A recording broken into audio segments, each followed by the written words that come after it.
Welcome to the Media CFO podcast, the show where we talk to people on the front lines of finance, business affairs, legal, and strategy in the media and entertainment industry. I'm your host, Tobias Jaeger, and when I'm not hosting this podcast, I'm the CFO of television and content studio Colibri Studios in London. Today we're joined by Ellen Windemuth, founder of Amsterdam-based Off the Fence. Ellen started her career in Factual television more than 30 years ago, and after working for companies like Atlantis and Fremantle, she founded Off the Fence in 1994. Since then, she has built the company into the omnipresent global leader that it is today, with a catalog of several thousands of hours of high-quality factual programming. Ellen and her team have, of course, made themselves an attractive target for acquisition, and while she resisted the many offers she had gotten over the years, she finally struck a deal with ZDF Enterprises in early 2019.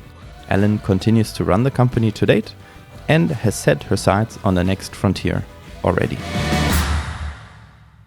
Well, Ellen, welcome to the program. Thank you. Thank you for making the time. Thanks so much. And I'm very excited to talk to you because obviously you've built something incredible over the years. And maybe we can just start with that. Sure. Have you talk about Off the Fence a little bit. Yep. And explain to the world what it is for those who don't know what it is. Yes. Well, Off the Fence is a company that I set up in 1994, and I decided at the time that it was smarter to be a production as well as a distribution company. Mm-hmm. In those years, that was actually not yet done. People hadn't really heard of a thing like a content company before, but I think this is a good idea. So I set it up, and the other thing is lots of people have asked me why I call it Off the Fence. And the expression off the fence comes from the Americans who, in the good old days, used to say, get off the fence when it came to making a decision. So don't dither, but get off the fence. Go right, go left, but go. No, yes or no. Yes good or no. answers. So I wanted to inspire people who work with me to make decisions. And that I also think it's very funny because I told my former boss that I was setting up this company. This is after he fired me at 7 months pregnant. Oh, wow. And he said, what are you going to call your company? And I said, I'm going to call it Off the Fence. And he said, that's the worst name I ever heard. There's no way you're going to have success with this name. So there you go. Doesn't he look foolish now? My first message to all of your podcast listeners is never listen to people who say that the name you choose for your company means that it's not going to be successful. Yeah. As if that was the defining factor. That's crazy. Also, that at that stage that someone would fire you, in that situation. Is that something you think that gave you extra drive in that moment? I mean, of course, at first probably. Well, I think in those days, we're talking now 1994. It was really, really normal for women to have to make men look good. That was our main job.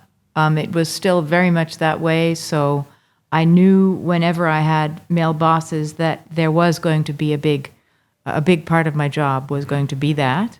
So I wasn't terribly surprised. It was normal in media at the time. If you were female and became in any way uncomfortable to employ, people were completely legally also entitled to do whatever they needed to do. Thank God that's different now. It's different now, yeah. And I'm an employer myself, so it's very different now. Yeah. Before we dive into that more, I would love to know more of kind of the beginning of your journey and how you got into the industry at large, but also like specifically what you do now. Okay. I speak to lots of students, and I have, my oldest son is 23. So an important thing I think to admit is I went to college in the States. I went to Brown, and I went all the way through college, and I graduated. And on my day of graduation, I had no clue what I wanted to do. What I did know is I am a generalist, and I love to communicate in as many languages and across as many cultures as possible. I had no idea how that was going to result in a job, even. What was your study at the time? I studied semiotics and history at Brown. Okay. Then I went to NYU and I did some cinema studies. And I don't even think I finished that. I did it for 1 or 2 years. Yeah. And then I thought, oh, gosh. Rainer Werner Fassbinder, I remember. We were watching Rainer Werner Fassbinder films and I thought, what am I doing here? I need to do something more practical. So then I took some courses in editing and writing and I think it was editing and writing. And then it was really time to get a day job. And because it was, whenever it was, somewhere in the 80s, the day job was being a secretary. Oh, wow. So imagine you graduate from Brown University and my male mates were earning $80,000 a year. They were wearing pale blue shirts and yellow ties and they were investment bankers hired straight away. Yeah. And I was a secretary and I was taking my boss's clothes to the dry cleaners. Wow. So it was interesting. I admire my boss at the time, who was female, for hiring me because I could not type. Not that would be a core skill of someone. I'm really talking about, the ancient times now. But under her tutelage, I learned how to type really fast. I was a good secretary, a very good assistant, and I loved reading her scripts. I worked for American Playhouse at the time, so I learned to read scripts, and I really loved assessing scripts and giving her ideas on what to say about the stories. Yeah. So was that in a sense what's known as script coverage these days? What you were doing? Okay. She was the director of development, so I read scripts, and whenever I saw something that I thought was interesting, I'd say, "Hey, what about this?" Yeah. So that was fun. Yeah, can imagine. And how did you go? Like, what was the next step from there? The next step from there is that I became a young sales executive, and I was hired by a man to run his sales and acquisitions. So it went very quickly from then on because somehow he decided to rely on me for sales and acquisitions. Okay. And I started to travel the world when I was 23. Wow. That must have been quite an inspiring thing to do. Well, I was under so much pressure that I didn't notice. Pressure cooker. New York. Yeah. 38th floor. You had to show up, and at the time we had to show up in office gear. That means that you had to take your high-heeled shoes and put your sneakers in your bag and then switch them in the office and the whole thing. The whole thing. Yeah. So from there you went and dove in the world of sales and acquisitions. I did. Is that where you learned the business? I did. Yeah. I learned the business by doing it. Yeah. And then from there, how did you get to the horrible boss that let you go? Who will remain unnamed. I've had so many bosses that nobody's going to feel particularly offended at the moment. But from this sales and distribution company, I went to another one, and there I had a number of different bosses, and for them I was their sales director, and I did that for a number of years. And then when I started Off the Fence, I became first a consultant because, of course, I had no money, right? So I left that one job, and then I said, okay, I'm going to consult for the people I know. I'm going to be a sales agent in a consulting role so that I can just basically live on commissions and whatever money is left. Yeah. The other thing, I guess, because this podcast speaks to young entrepreneurs, what I said to myself at the time is, how much money am I willing to lose? And I said to myself, I have, from my past, put together all my commissions and all my bonuses. I had $200,000, and I said to myself, I'm willing to lose all that. Wow. And I'm willing to lose that over 3 years. Okay. Because I also had to give myself a time limit. Yeah. And I'd written myself a little business plan. And then I said, what am I going to use this money for? I need to use this money to attend markets and festivals and to travel. So that's what I did. And I broke even after a year and a half, and I was in profit after 2. Wow, that's amazing. I mean, that's hardly the case these days. It's much tougher, yeah. But what I did, of course, is I started extremely lean. It was just me and an assistant. Yeah. And we both rented a room for 250 euros a month somewhere, which was our office. So yeah, crazy. And then at the markets, you just worked from and at the markets, sun who up knows to how big your office is? That's the most fun when you're 28, 29, or 30 years old. No one knows how big your office is or what your working circumstances are. No one knows that you're sleeping on a mattress on the floor somewhere in Cannes, right? In like a 1 star, in a half star. And that, when you open the door in the evening, when you come home, you just have to leap onto your bed because there's no way of walking around it. But it worked. It was absolutely fine. Yeah. Is the experience you described before that, do you think that was one of the main motivators to start your own company? Or did you feel that, there were just opportunities that nobody, I felt there were opportunities that nobody was realizing. I also felt that if I stayed employed, I would be very frustrated by people who would make me do all the work and then, take the credit. Take the credit in variety, which happened frequently. Yeah.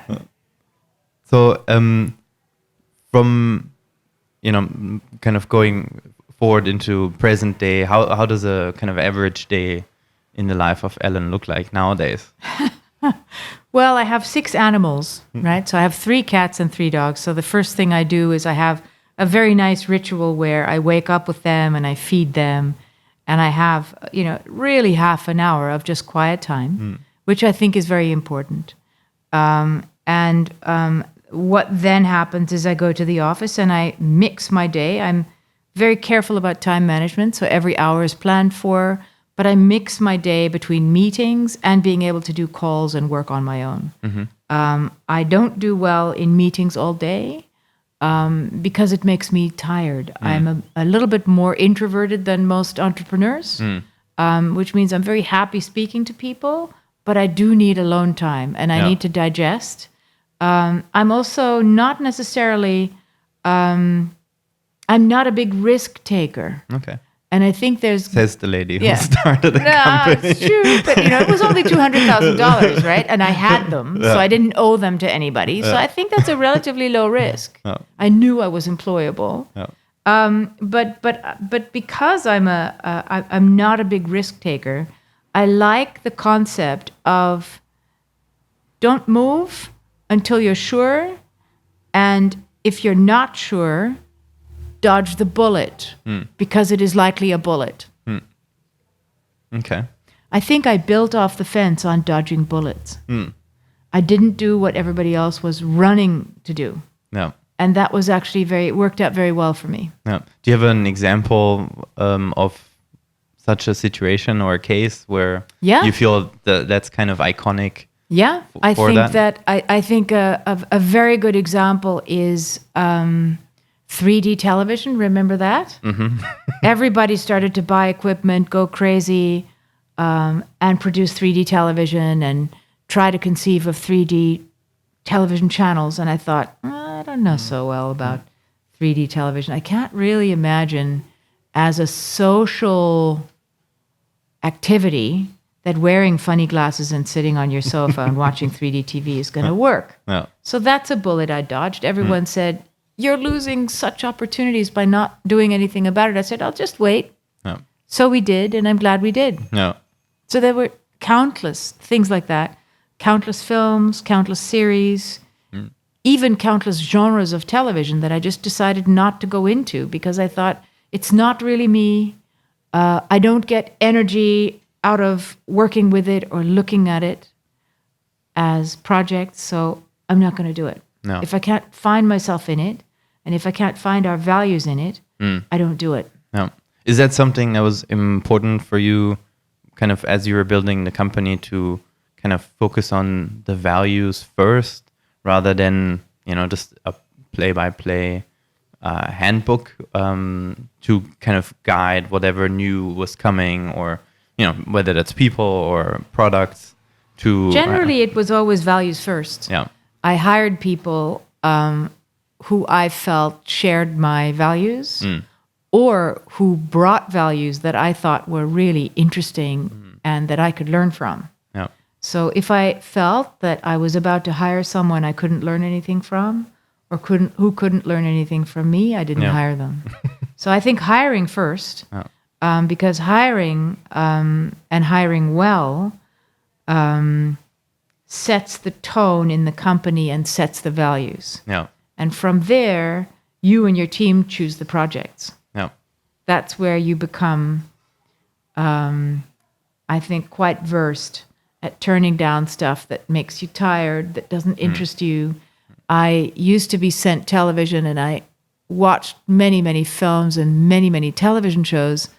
And to this day, there are television programs that make me feel slightly nauseous, even though there's nothing nauseous about them. But I feel nauseous at the idea of having to sell them. Yeah. Just because they're not quite right for us. Yeah, interesting. Yeah. So I have physical reactions, after watching and watching and watching television. You can watch very quickly how something makes you feel. Yeah. And when something makes me feel not quite right, we don't acquire it. Yeah. I was about to ask, how long does it take you nowadays to Very watch short. Yeah. I mean, I haven't done acquisitions for Off the Fence in many, many years. We have an excellent head of acquisitions, Lauren Sire-Willoughby. Yeah. She's meticulous, but she knows exactly what she's doing. Yeah. And I have never seen her acquire something that didn't exactly reflect who we are and what we like. Yeah. How was that transition for you personally, when obviously you built everything and you described it literally from scratch and at a great personal cost or sacrifice? I ate a lot of pasta, but other than that, there wasn't that much sacrifice. To transition from being the person that does it to letting someone else do it. And obviously, in sales, I think a lot of people that are fantastic sales people, they have a problem transitioning to being a sales manager or a manager of salespeople. Yeah. How was that for you, and how did you kind of make that happen for you? It was very easy for me. Okay. And I think that's because of two things. One, because I hired really well. And I remember when I hired Bo Staymeyer to be our head of distribution, it was very easy to hand things to him and basically just spend time together, because we enjoyed spending time together. So it was a seamless transition. And the other reason is because I have 3 children. And when you have children, you're used to passing through information. You're used to raising children. You're used to educating, and you're used to having fun, sharing knowledge, and having fun inspiring children. So if you have fun inspiring children, you should also have lots of fun inspiring salespeople, which I do. Yeah, interesting. Yeah, that's. I'm a father of a 3-year-old now, and I understand what you're saying. That it's it's a great process to learn a lot about the world, yourself, others. And how much fun it is to train people. Right? You're training your daughter at life, and it's great to train your execs at life. Yeah, that's true. I want to talk to you a little bit about the kind of the actual content and a bit of kind of the economies of factual programming. How would you explain this to someone who's not in the industry and says, what's factual television? And how does it all work? Factual television is television within several different genres. I guess the most desirable one nowadays is the so-called feature documentary, which is an 80 to 90-minute film about a big subject that is theatrically released, or it is on Apple or Netflix or maybe soon Disney. That's one genre. Another genre would be what people call lifestyle programming, and that is just everything about cooking, design. A lot of that is sort of reality. and it's generally female skewed. Then there's another genre which is crime.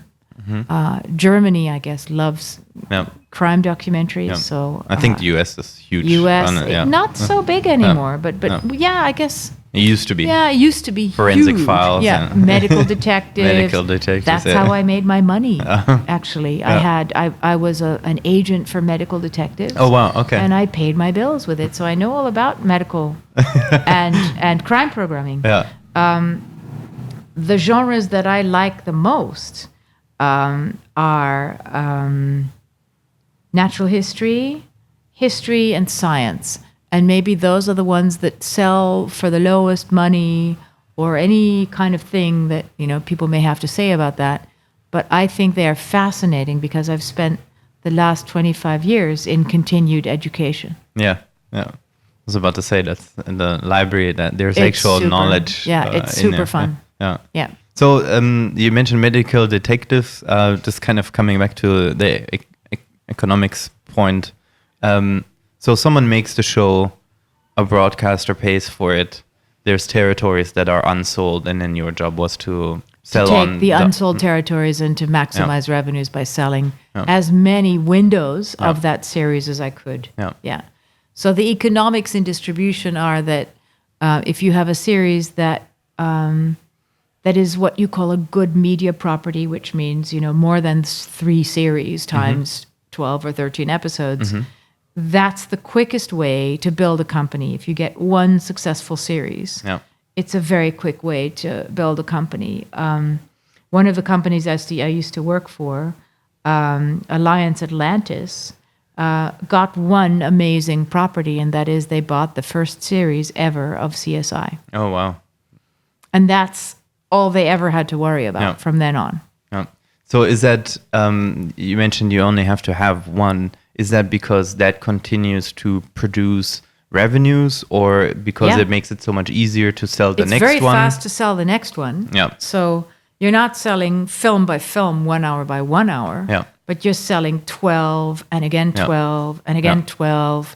So television audiences are conservative viewers. So they like, look at Game of Thrones, right? They're conservative viewers, so they like to have series after series after series of something if it's good. Yeah.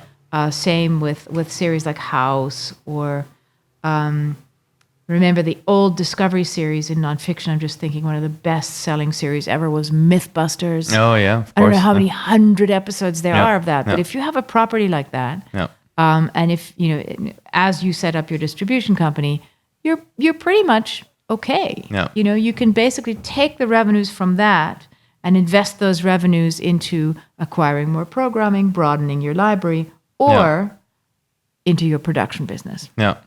So basically, the interesting thing, or the kind of the leverage you get, is once you have one that works, it continues to be sold. And I guess like if you look at linear television now, there's still some channels that have shows from, 10 years ago. People still love. They do. And they still watch Magnum PI in Germany, right? We laugh about that so much. And Americans can't get over how funny that is. And so the other thing you mentioned, Netflix, obviously kind of the rise of the streamers. How did that affect your job? Did it make it easier, harder? How did it change it? Well, it changed my job considerably. First of all, it made it harder because broadcasters started to cut budgets. They started to get really worried about migrating eyeballs. Audiences were migrating to Netflix, and they were migrating also, of course, to the web. Broadcasters were very worried about losing advertising revenue, even before they started losing it. They have now definitely started losing it, but even before they started losing it, they started to become very cautious. So it became harder to get a commission. They cut budgets. So that was the downside. The upside, however, was wonderful, and that is that Netflix in nonfiction proved to free TV broadcasters that audiences are not as conservative as they think. Audiences want to see conflict. Audience want to see real situations. Audiences don't just want to see the same old of how stable and fine everything is. Yeah. So that was huge for us. It was really liberating. Also goes with the current climate around the world. It does. So it does. Would you say that whatever you kind of lost, so to say, in traditional broadcasting, you gained more than, the loss in the streaming revenues? We did. Yeah. We gained, I can't say dollar for dollar. Yeah, of course. But we're certainly producing much more interesting projects now for broadcasters as well as for the digitals. And digital revenue per hour is much lower, of course, but you can do more deals in the same territory. It's not going to make up for the lost television revenues, but it's slowly going to get there. Yeah. Has the whole shift in the industry changed what kind of formats, so to say, are out there? Like less big, blue chip feature docs, but more, documentary series? I think it's going more to series. I think something you'll find with the pay channels, the pay platforms like National Geographic or Discovery, they find it very hard to come up with the marketing money for a 1-hour special. They used to find that really easy. They really don't like to do that. So they put their marketing dollars behind series, and quite bigger series than they used to. So they actually do more elaborate series. I think that they've gone with the trend of more zeitgeist. Yeah. The way to go is either a very glossy, short, limited series, or really having something like, I don't know if you know the series Storage Wars. Yeah, of course. But if you produce something like Storage Wars, it just goes on and on and on, and people. And it almost costs nothing to make. Well, who knows? I'm told that they're actually not inexpensive. Oh, interesting. No, what do you think is the driver of the cost there? Because they don't really have pricey actors. Well, talent. If talent is as big as the talent on Storage Wars, they cost a lot. Okay. Interesting. Their agents drive tough bargains, I think. Yeah. And they're harder to edit than you think. They take time to edit. Yeah. You need to watch 100 hours to get down to the 1 hour. With a show like that, you've got a very high shooting ratio, so you have to shoot and shoot and shoot. Yeah. And then you have to really put it together in the best way possible. No. Interesting. Since we're talking about successful show, I was wondering, do you have an idea or kind of a recipe of what makes programs successful? Is there a common denominator from all the properties that kind of work versus shows that don't? Is there a secret ingredient that they all have, or? I think you need to show people something that they've never seen before, shot in a way or with technology that's never been used before. And if you do that in nonfiction, I think you're already part of the way. But for us, the key has always been a great story, because especially now with the complete oversaturation we all have with, the ability to consume media anywhere on any device, I think you need to be moved. I think it needs to somehow speak to your heart. And if it doesn't, it's hard to stick by a show like that. No. So there's not one single thing that they all have in common. They just need to be delightful or delighted. Well, I think they need to move the audience. And they only move the audience if they move you. So I think production is very personal. I think that as a producer, you have to know what you stand for. You have to know what you like. And you have to feel passionate about what you're making. And if you enjoy the images and you enjoy the process of putting together these images into a story, then you have the most security possible that what you're producing is going to be successful. Yeah. So it remains a very personal thing. Yeah. Do you feel that if you have that, it's more or less automatically going to be successful in the market? No, that really depends on how much marketing money is being put behind it.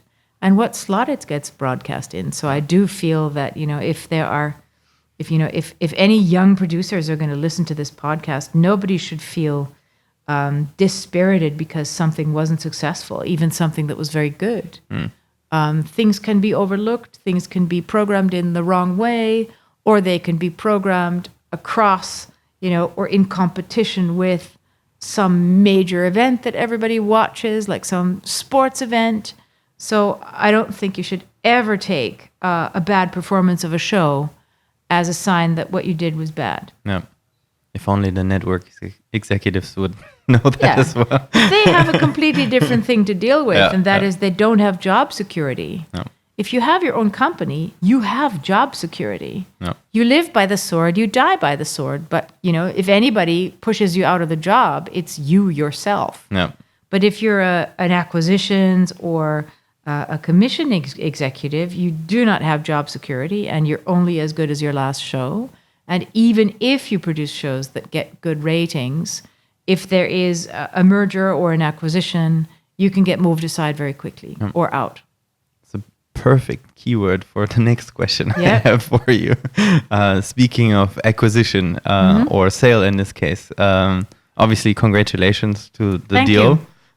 Tell us a little bit more about how that came about and how the process was for you as an entrepreneur, because in a way, I guess it's, again, you're letting go of one thing, integrating yourself into something different, or am I wrong? True. Yeah. Well, in the course of running off the fence, at one point, I think we had 8 offices in 7 countries. We did all kinds of different forms of acquiring, producing, and selling nonfiction television.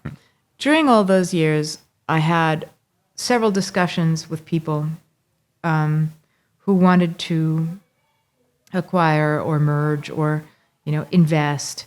And I didn't feel that any of them were right because I felt that the people across the table did not really want the same thing as I did. Mm-hmm.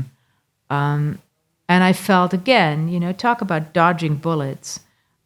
Many people I know made the company merge or sale anyway, and that doesn't work out very well generally. So I felt in no rush, but I felt that I want to do more production of feature documentaries, and I wanted to start a digital platform. Mm-hmm.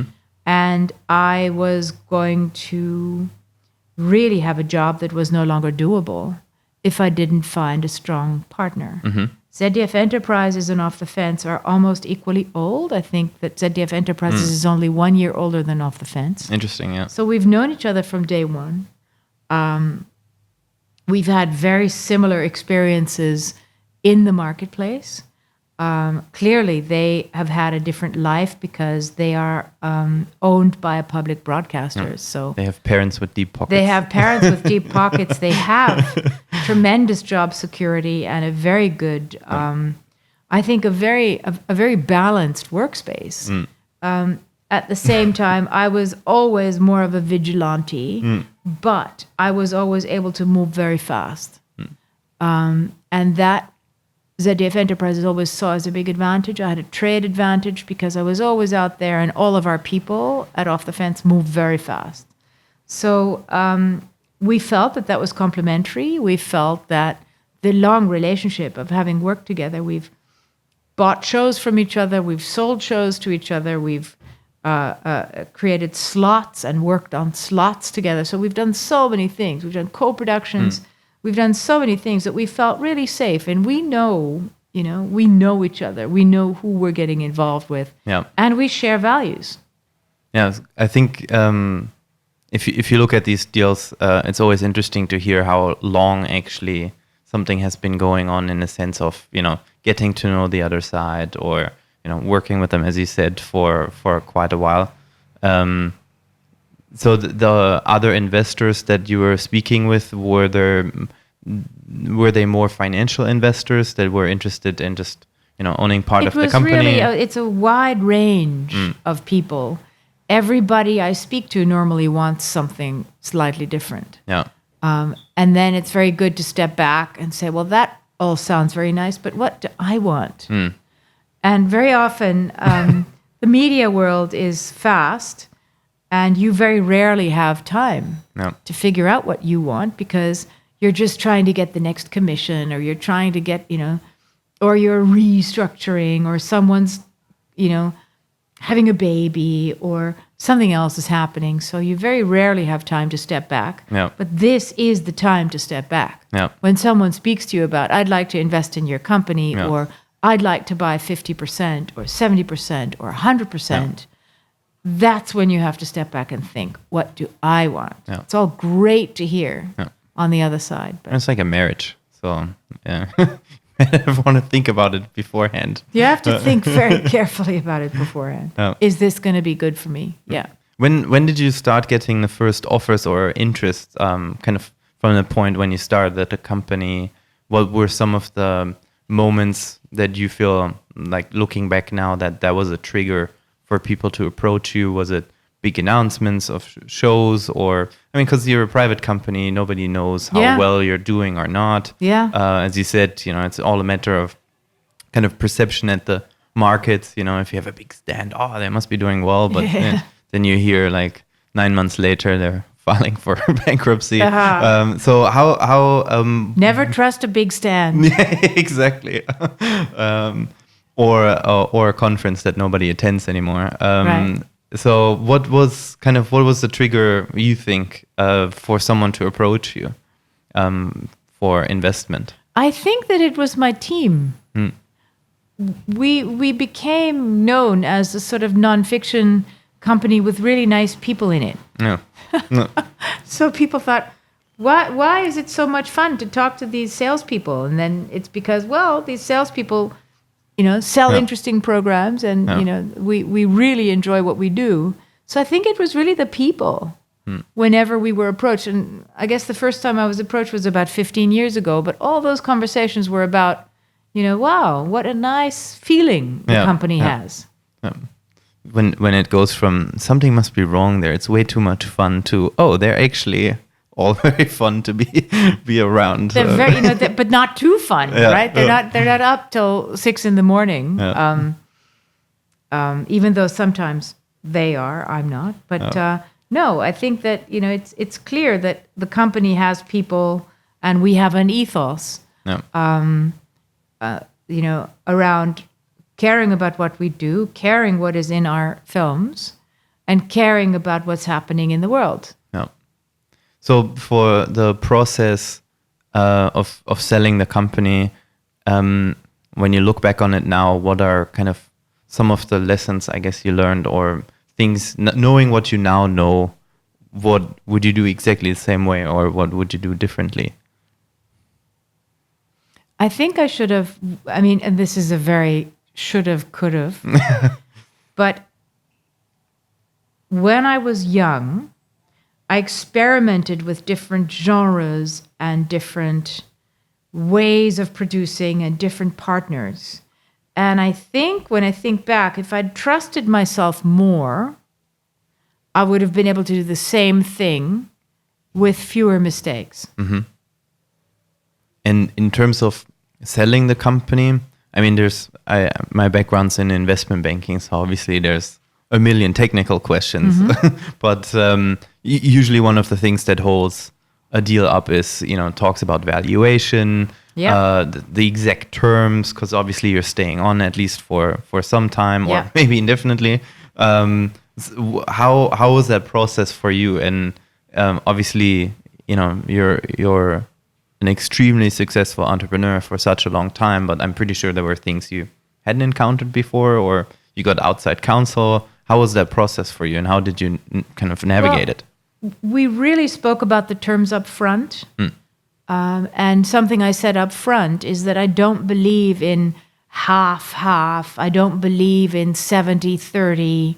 I think you either want to control your company or you don't. If you want to control your company and you'd like an investor, then you sell less than 50%. Or if you need someone to actually come on board as a partner and you actually want to cross-pollinate, then you might as well sell 100%. Yeah. So the first thing I said was, I've thought about this for a long time, and if I sell, I'd like a partner with whom I can share information, but also share strategy. And 1 + 1 makes 3. That's what I'm looking for. Yeah. And in exchange for that, I'd like to sell 100% of the company. Yeah. So I was very upfront about that. Yeah. And, ZDF Enterprises were very upfront about the method they use, which is discounted cash flow. This is how we, calculate the value of the company. And I had accountants with whom I discussed this, and everybody said, well, that sounds like a very good way to me. Nothing fancy, no crazy multiples of EBITDA, or very low multiples of EBITDA. Those things are really not very stable, in my opinion. And I wanted a sale that both parties would be happy with for a very long time. Yeah. So was it almost like a napkin deal that you quickly came to the terms that you wanted? I think it kind of was. It's because we first talked about what we wanted. We spoke about what they wanted, and they spoke to me about what I wanted. Once we saw how well matched that was, I don't think that doing the actual deal was very difficult. Okay. You did have a long process. The process itself took 2 years, but that's because ZDF Enterprises needed to learn what was in a 25-year-old company. And while I remember most of the things I've done, I don't remember 25 years of it. So it took a very, very long time for them to get through all of the information that we had to supply. But luckily, we had it all. Yeah. And again, when you sign, then you also feel very sure that they know everything they need to know about you, and that you're not going to have some stressful awakening 6 months after the deal. No skeletons. No skeletons, exactly. Yeah, due diligence always takes forever. It does. And if you're not doing it yourself, then people always ask, why does this take so long? Yeah. And, I guess the short answer is because you're looking for things that might be there. Yeah. But, and because the deal was with a German company, you had, you had one accounting company in the Netherlands speaking to another accounting company in Germany, negotiating with the accounting company that was doing the deal for me, which was KPMG. Yeah. So there's a lot of that. Yeah. Lots of vacations. So you said it took about 2 years from kind of initial conversation to closing. Yeah. How did it feel for you afterwards when you signed? Did you feel different? Or was there a moment of like, this just happened?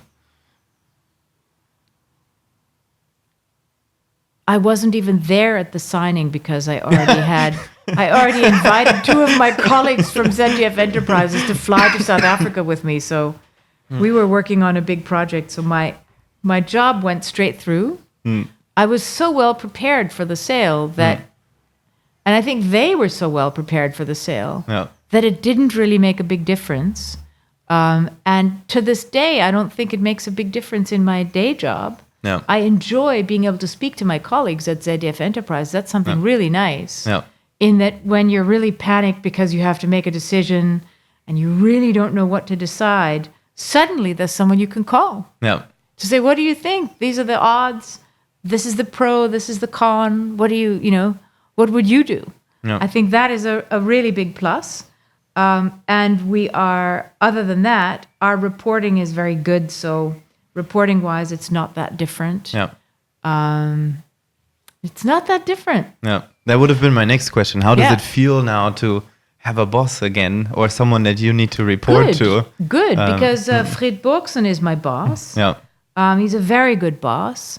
I also work for Caroline Meixner-Zertl. She's the, Germans and the long names, huh? Yeah. But she does a lot of the operational things at ZDF Enterprises. Again, a good person to talk to run things by, complementary skill sets, so very, very useful. And Ralf Rückauer is my co-CEO, who also has quite a complementary skill set. So we work together very well. Yeah. I really enjoy his kind of thinking through the decisions that I'm trying to make and weighing in on what he and I should do. Yeah. So obviously it's a personal question, but with the wealth that you amassed now, what island are you gonna buy? Well, it changes really nothing, and it's nothing to really. It's not going to buy an island, I promise you. But is there something you kind of always dreamt of doing? And obviously, when you're an entrepreneur and you're building a company, there's like for a lot of people, there's something they're kind of quietly, secretly working towards, that they want to do. Was there something for you that Well, there's something that's been evolving within my work this whole time, and that is because I've been in environmental filmmaking for so long, I've been increasing the amount of work I do with NGOs. Yeah. And I really, really like working more deeply in the field. I like working with scientists. I just got back from a conference at the Vatican where the progressive part of the Catholic Church met about the violence in the Amazon forest and what to do to mitigate the violence that is being mounted by Bolsonaro, as well as the related industries that are planning to turn the Amazon forest into a savanna. I like very much being involved with these organizations. I like very much helping them communicate. Yeah. I like very much being the bridge between what is happening in the field and the eyeballs in front of whatever screen. Yeah. So that is happening naturally. The other thing that I do is I'm the chairperson of the Jackson Wild Film Festival. So that means we are all about awarding people special accolades if they make great films, but we're also about bringing together organizations, NGOs, with filmmakers to get new films made, to get projects off the ground that are relevant and that are important for people to know about. So that's not going to change. That's only going to get more so because of our Water Bear SVOD network, which does the same. So I have my plan, actually the entire rest of my career is sort of already mapped out. That's really what I love to do. And what you call cross-tribal, I'm enjoying not only speaking to media people, but I'm enjoying speaking to CEOs of large manufacturing companies, heads of churches, heads of large NGOs, people who conserve a certain species, or scientists who are working on, the latest nuclear reactors. I find that fascinating. Yeah. So how do you, with all these things, how do you, split your time between them, or, prevent one thing kind of taking over another important thing? How do you balance that? I think that's instinct. And you're right to make that point, because you need a lot of self-discipline. Not to lose yourself in a project that might never get financed, or a project that, is so heartbreaking that you get involved too deeply in it and you forget to run the business. So sales first, co-production second, work for the heart third. Yeah. So that's what you think about every morning when you feed the animals. You go through, what do I want to do today? I think what is important today. And I also think when I look at when I think about urgency, I always ask myself, urgent for whom? Urgent for the person asking me for something, or urgent for me? Urgent for the company. When I say me, I mean the company, right? Yeah. I still think me and the company. Yeah. So I haven't really recovered from the sale yet. It's no longer me. So what do you do then in the evening? What's your evening ritual to kind of unwind? Because obviously, as an entrepreneur, you can work 24/7. You can work That's true. 25, 8, 400. That's true. And I do work very long hours. No. And I often work 24/7. But I like to walk, and I live by the beach on the North Sea. So a very nice thing to do is to go with my animals into the dunes and then walk by the sea. or do all the social things, because my children and my partner and I, we do lots of family things together. So a family is, and always will be, a real fountain for renewal Yeah. for any entrepreneur. So it gives me a lot of energy to do things with my family. Yeah. How do you focus on them when you're doing something with them and not let your mind go haywire on like, oh, there's still this and this to do? How did you solve that for yourself? Have you solved it? I have solved it. I know the feeling that of being so distracted with work that you may be at home celebrating Easter with your children, but you're not really there. You're just there physically plopped on a chair. Yeah. I remember that when I was a young mother in my early 30s, how hard it was for me to just not feel present. The only recommendation I have for that is meditation. If you learn how to meditate and you really do it, then you understand presence. And then you need to know, wherever I am, whatever I do, I'm here now. Yeah. And then you're able to compartmentalize. Then you can say, okay, right now I'm painting Easter eggs, or in Germany you make an Easter nest for your little children. I am going to make this Easter nest. Yeah. Something I have to still learn.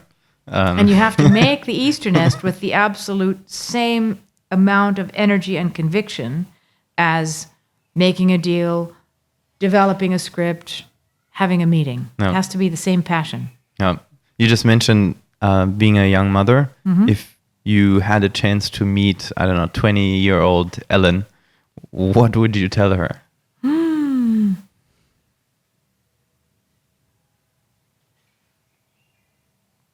I would tell her, you're a lot more solid than you think. Trust yourself. Interesting. Why do you think? So the funny thing is that from, everyone I've spoken to so far, that is usually the number one answer. Trust yourself more. Why do you think that? Is that just something that comes with experience, that you kind of intrinsically trust yourself more because you have more proof? Because as a young person, you would be so much more effective if you just... You would, if you trusted just be yourself. brazen And if you said, my father was German, my mother's American. I grew up between two cultures. I was never quite sure where I belonged. And so I always had trouble trusting myself, because I thought, is this appropriate? Is this the right way to go? And I think people that are more grounded, that come from one place and that are very, very grounded in that one place. I came from many places. But if you came from one place, then it's easier to be grounded, and I think it's easier to trust yourself more. Yeah. But if you're curious like me, and you're multicultural, and you've traveled all over the world, and you've lived everywhere, then you suddenly realize when you're very young, anything's possible. And I realized that when I was about 16 or 17. And from then on, you have to kind of wade through the dust of all that confusion to say, well, you don't really need a place to ground you. You just need you to ground you. No. So it just took me time to get to know myself well enough to trust myself. Is there something else you would tell her? Don't worry so much. That's probably your number two answer as well, you're for right. everybody. That's the number two Don't answer. worry so much. Yeah. I lost so much sleep, and young entrepreneurs lose so much sleep because they're so worried that what they're doing is not going to pan out. Yeah. On the other hand, you could make the argument, if you hadn't worried about it so much, maybe then some of the results would be different. So I think that, again, if you pace your worrying, I think you should pace your worrying. Okay. Yeah. You can say, I'm looking at my watch, I'm going to take an hour, and I'm going to really worry. I'm going to write down all the things I'm worried about. And then I'm going to go build an Easter nest for my daughter. Yeah. That would have worked a lot better for me. Yeah. You just mentioned a multicultural background. Obviously, you studied in the US. Now we're here in Amsterdam, where you've been for quite a while. I think my question is twofold. One is, how come you settled here? And then the other would be, do you feel that there is some sort of advantage of being in Amsterdam or being in the Netherlands? What's your take on that? There's two reasons. I settled here because I had a job that took me here. But once I settled, I realized that it is this perfect place to live if you're close to the UK, close to the US, and close to Germany in culture. Somehow, all three cultures are present in this Dutch culture. And I would say, when I mean Dutch culture, I'd say Amsterdam is a different atmosphere from the rest of the Netherlands. So I found myself to be... I lived 7 years in the south, so okay, it's different. But Amsterdam is, it'll remind you a little bit of Greenwich Village. It's a little bit like Venice in LA. Yeah. It reminds you a bit of Cape Town, and it's definitely a bit like Berlin. It's a bit of Mayfair here and there. Well, yeah, but I'd say Camden. So parts of London or Holland Park. So you see how familiar that all is, and then you've got it all rolled up into this Amsterdam, and then you think this is actually very pleasant. So that's one reason. There is this incredible recognition. This sort of, I recognize so much. That's a really nice thing. I also feel held by a city with lots of history. I was in Rome last week, and I feel really held when I'm in Rome.